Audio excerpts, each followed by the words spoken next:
Lapa bölgesi biraz tehlikeli aslında. Dediğim gibi metropolitan Hacivat'la Karagöz var. Eğlence arayan insanlar buraya doluşuyor.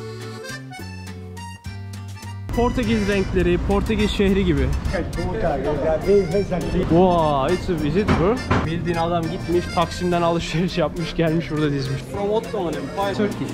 Nazar boncuğu var.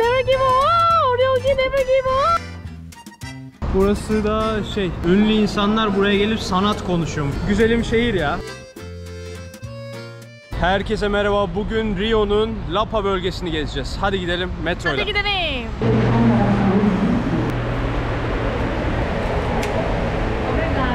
İki kişi $2, kişi başı $1.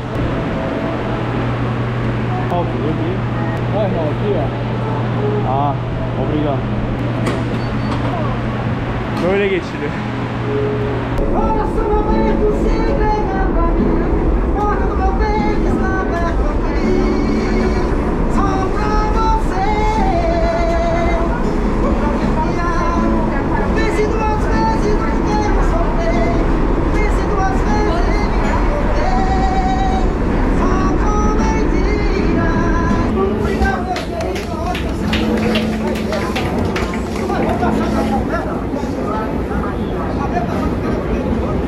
Abi şu an Carioca diye bir yere geldik. İstasyondan çıktık. Burası Lapa'nın girişi diyeyim. Lapa'da bir istasyon.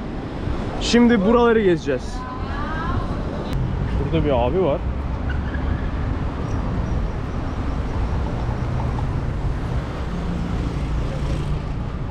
Adam ölmüş mü? Ne olmuş anlamadım. Çok garip duruyor. Ağzından köpükler falan çıkmış. Hareket de etmiyor ha. Abi burası Rio'nun merkezi bölgelerinden biri aslında, abinin yattığı yer. Portekiz mimarisi de var. Abi de hemen dibinde yatıyor. Biraz Portekiz renkleri, Portekiz şehri gibi.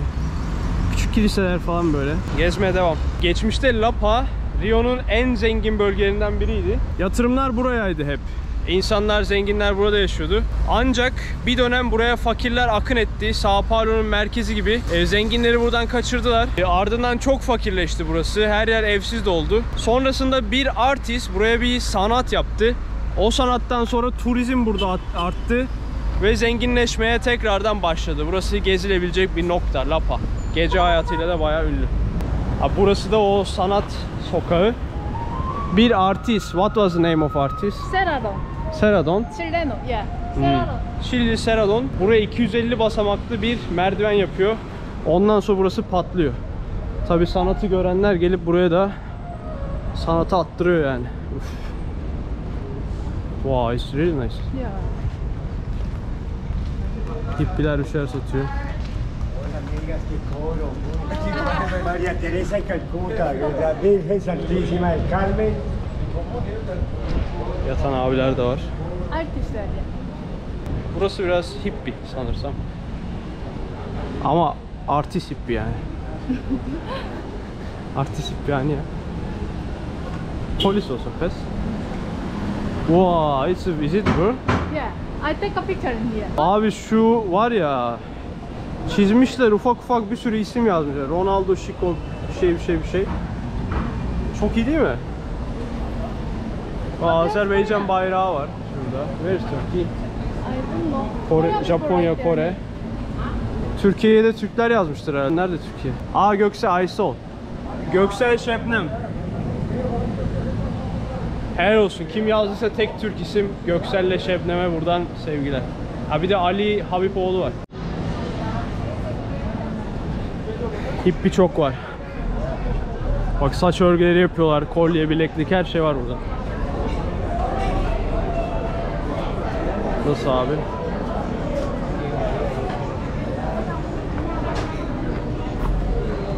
Sokağımız burası. 250 merdiven, 250 adımlık bir sokak. Abi şu an 250 basamaklı merdivenin önündeyiz ve Hacivat'la Karagöz var. Türkiye'den. Aslında her ülkenin var. Zealand falan yazmışlar. Neresi bilmiyorum. Bak şu da Türkiye galiba ya. Yapıştırmışlar de bulduklarını. Almanya. Ora bura her yer var. They are selling. It's not da. Espátula cerâmica. Buralarda da A dona não pedaga comigo assim, ó, pé. bayağı ünlü gelmiş. Ahí.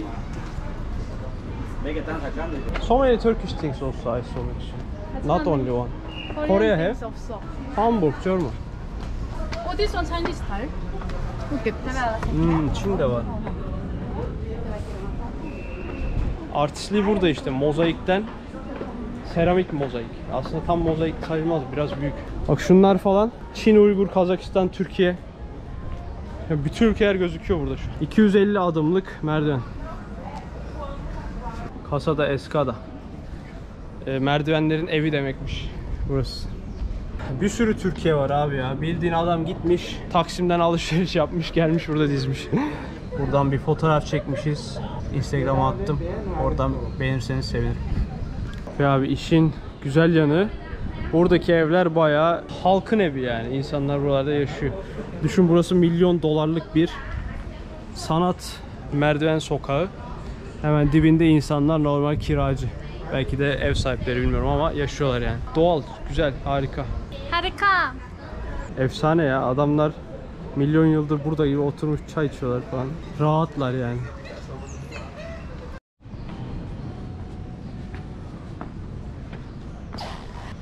Ve Kazakistan'a çok selam olsun. Ha, buralarda kafeler falan da var bak. Jötek kafe. Ha, Hindistan kafesiymiş lan. Nasıl oluyor? Hindu şeyi falan var, fil var orada.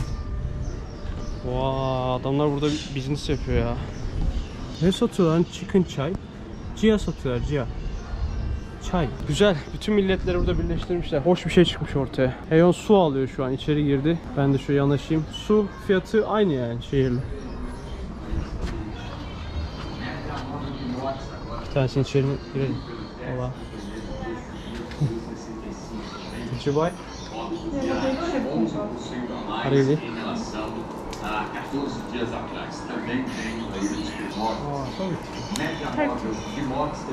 Turkish. Nazar boncuğu var. Kız nasıl tatlı değil mi? Bayağı bildiğin ev gibi burası. Burada yaşıyorlar. Su satıyorlar. Çok iyi ya. Wow.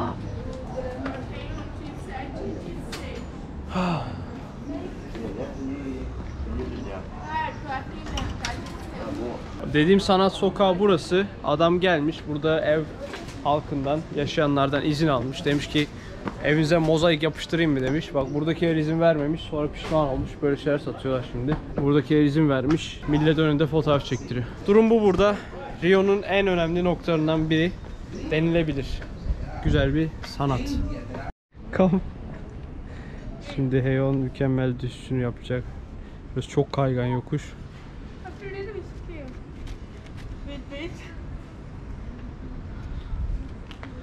Ve mükemmel bir atlayış. Şimdi size bilindik bir yapı göstereceğim. Su kemeri. İstanbul'da da var. Topkapı taraflarında. Hatta Romalılardan alınmış bir su kemeri yapısı. Nasıl oluyor? Bildiğiniz gibi Brezilya Portekiz sömürgesi. Portekizliler buraya geliyor ve 1700'lü yıllarda bu su kemerini buraya yapıyor. Şu an geçiyoruz bir tanesinin içinden. Burada da amacı su kemeri olarak kullanılması. O zamanlar buralar nehir tarzıymış, paso suymuş ve temiz suymuş yani. İnsanlar yıkanıyormuş, yiyormuş, içiyormuş. Şimdi sular çekilince burayı bir tarihi eser ve parti bölgesi olarak kullanıyorlar. Evsizler yatıyor şurada. Bu ortası da acayip bir parti noktası. Geceleri bu su kemeri ışıklandırılıyor ve eğlence arayan insanlar buraya doluşuyor. Hoplayıp zıplayıp eğleniyorlar. Lapa bölgesi içerisinde burası da.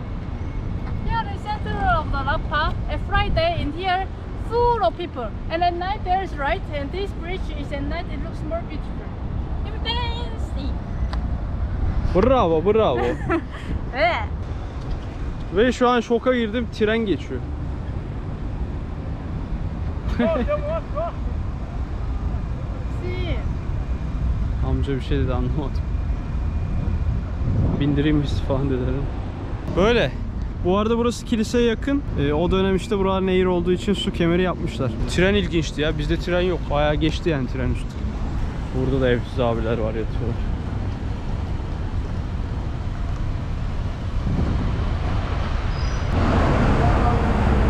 Lapa bölgesi biraz tehlikeli aslında. Yatan abilerin yerleri belli.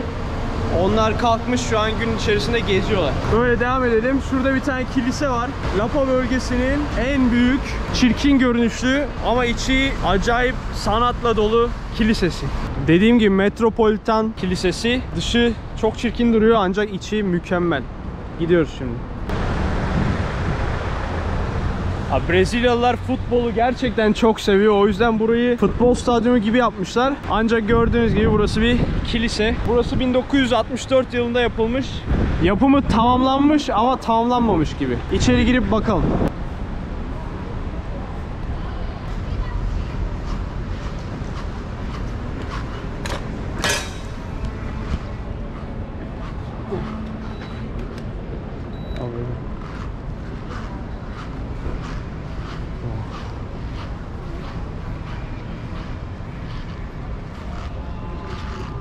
İçerisi dediğim gibi çok fena. Cam mozaikler var. Dış cephe mi ortada mı bir yerlerde. Artının hacın etrafında. Yani adamlar uğraşmış ya. Ama şuralar boş yani, bir şey yok. Herhalde bütün planları hepsini yapmaktı. Sonradan çok büyük olunca vazgeçtiler. Güzel ama. İçeride böyle bir akustik var, ambiyans var. Bu da para kutusu, her kilisede, Budizm'de, her yerde görebilirsiniz. Abi ortasında böyle iki tane heykel var. Bir de taht gibi bir şey var. 1964'te yapılmış. Sembolik büyük ihtimal. Burası bir kraliyet yeri falan değil. 1964 annemden 10 yaş daha yaşlı yani. Öyle bir tarih. Annemin yaşını verdim bu arada. 1973. Böyle bir... Ama bu pusula mı? Yok. Burçlarla alakalı bir şey mi? Yok. Halkan herhalde. Burada da yine heykelden bir abimiz. Abi şu an dışarıdan ışık vuruyor ama sanırsam Hazreti İsa, insanlar böyle şeylerin ellerine dokunduğu için elleri yanıyor böyle heykellerin. Medet umma olayı Hristiyanlıkta da var böyle. Yardım et, yardım et falan. Durumlar böyle. Gidelim.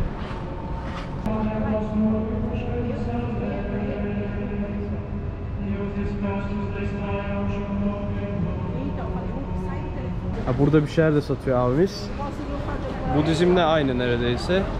Hristiyanlıkta aynı. Bak abimiz bu şekilde dua ediyor.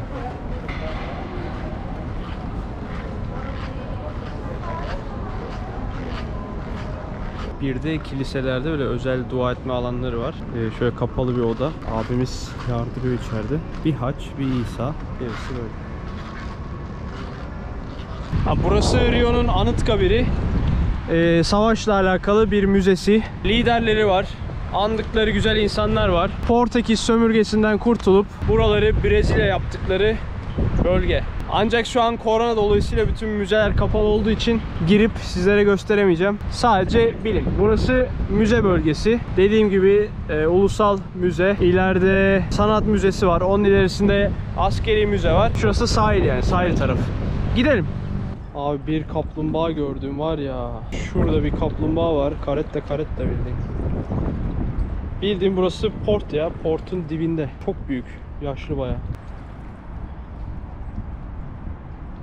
Neyse size bu portun önemini anlatayım. Aslında Rio komple bir port. Sadece burası değil. Rio'nun portu dünyanın en güzel 3. portu abi. Birincisi Sydney portu Avustralya, ikincisi Napoli İtalya ve üçüncüsü Rio Brezilya. Neden bu kadar güzel, neden bu kadar gelişmiş bir port diye sorarsanız, Portekizler zamanında buraya geldiği zaman kuzey taraflarında bir şehir keşfetmişler. Minas Gerais diye bir şehir. Tam doğru okuyorum bilmiyorum ama. Şehir altın ve elmas dolu. O altın ve elması oradan alıp Rio'ya getirmişler ve buradan Portekiz'e gemiyle uğurlamışlar. Bu altın ve elmasın vasıtasıyla da Rio gelişmiş. Brezilya'nın en gelişmiş şehirlerinden biri. Rio de Janeiro. Rio de Janeiro. Rio de Janeiro. Rio de Janeiro. Aslında Rio de Janeiro değil. Rio de Janeiro diye okunuyor. Rio de Janeiro. Rio de Janeiro. Bu arada şuradan atladım, şimdi geri çıkmam lazım. Hey Nick, could you record me bro? I can get out from here. I will try. Can I bro? Can you? For a long time I did. Wait, be careful. Can you? I think I can. 오, 여기 never give up. 우리 여기 never give up. 우리 여기 never give up. 여기 strong. 여기 strong. I 여기. cannot. So how you wanna go? I just hang here, bro. So where you want to go?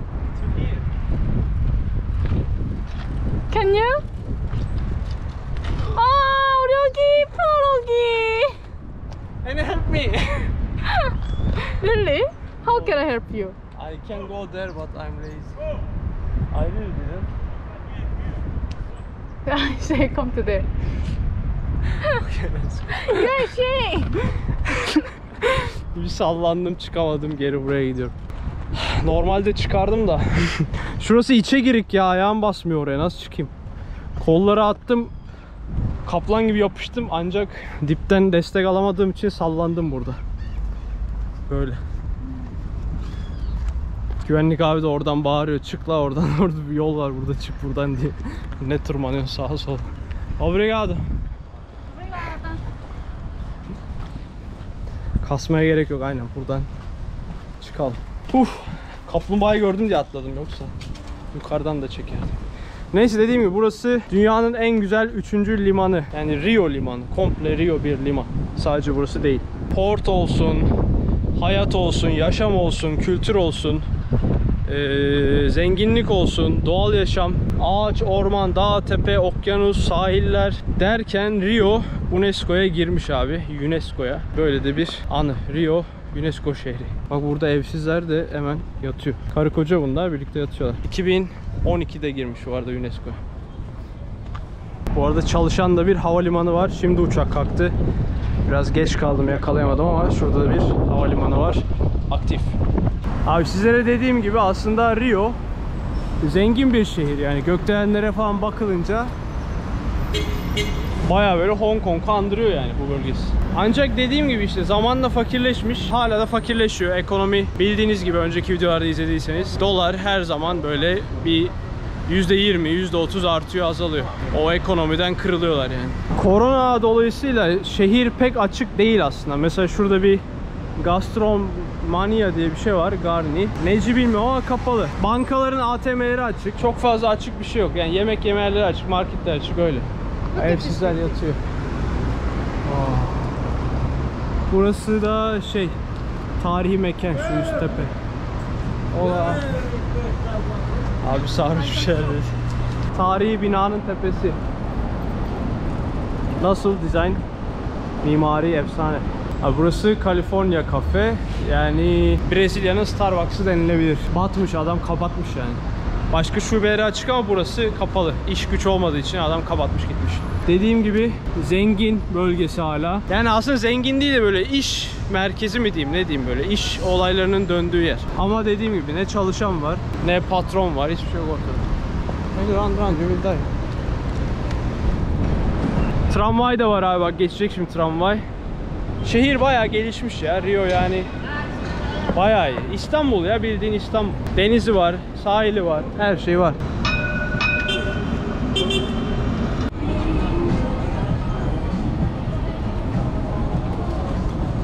Güzelim şehir ya. Bayağı iyi. Abi burası tamamen Taksim değil mi ya? Baksanıza. Arada raylardan araba geçiyor falan. Her şeyle Taksim. Ve çok tarihi bir yer. Şu içeride bir tane kafe var. 200 yıllık bir kafe. Şimdi oraya gideceğiz, size göstereceğim. Ara sokakta. Hakikaten İstanbul'u çok andırıyor burası ya. Sokak satıcıları falan, her şey var. Şapkamı takayım da yanığım gözükmesin. Burası. Wow, put mask bro. Ektat famous. Ektat famous. Kafe burası abi. Birçok ünlünün buraya geldiği söyleniyor. Girelim. Wow.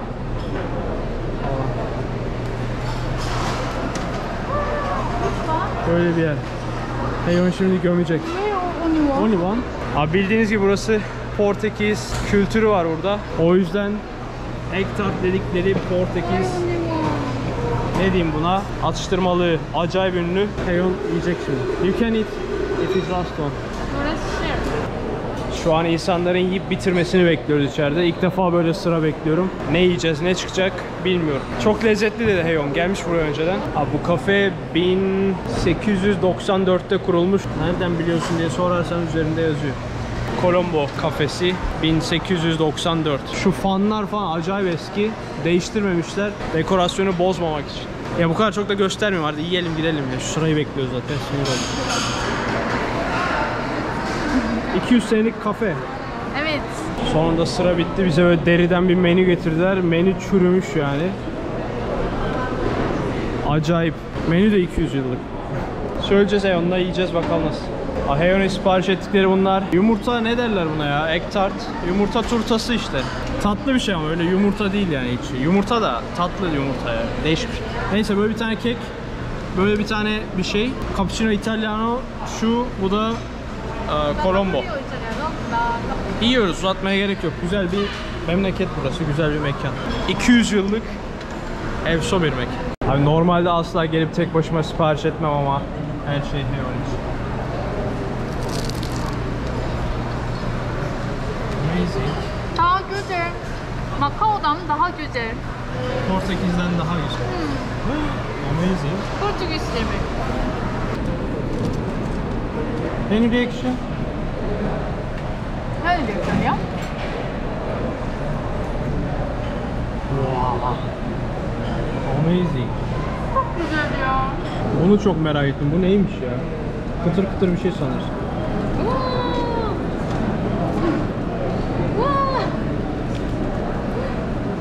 I feel like we do something wrong.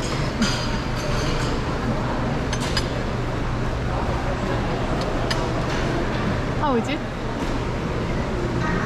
Nice but different style. Not like cake style. Crispy style, fried style. Yeah, like Fried croissant style. Try.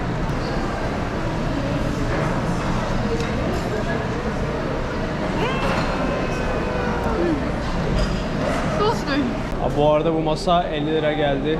Buranın ünü yani şanlı şöhreti, ünlü insanlar buraya gelip sanat konuşuyormuş zamanında. Seneler öncesinde. Few example of artists. Yeah, composer, artist, like a cafe in Paris. It's like a European Do culture. you know anyone who is artist from here? Their name is Soro. I'm Korean. The European name Soro. I don't remember now. Anyway, so many famous. Böyle. Burayı da göstermiş oldum. Bu arada kafeden çıktık. Eski fotoğraflarım yok kafenin. Bildiğin 100 sene önce falan fotoğraflar çekilmiş ya. Bak tiplere bak. Böyle bir yer, çıkıyoruz hadi. Abi son olarak videoyu kapatıyorum. Bugün Rio'nun Lapa bölgesini gezdik sizlerle. Tarihi bölgelerini, eğlenceli yerlerini gezdik. Umarım video hoşunuza gider. Bir sonraki videoda görüşmek üzere. Hoşça kalın. Videoyu şununla kapatıyorum. Sansürleyeceğim. Kadın çıplak fotoğrafını koymuş. Travesti çükünü de çekmiş. Üstüne 22 santim yazmış. Diğeri 24 yazmış. Kadın erkek ne bulurlarsa arıyorlar. Sizlere Rio'nun Lapa bölgesini gösterdim. Umarım videoyu beğenirsiniz. Kendinize iyi bakın. Bir sonraki videoda görüşmek üzere. Hoşça kalın. Bay bay.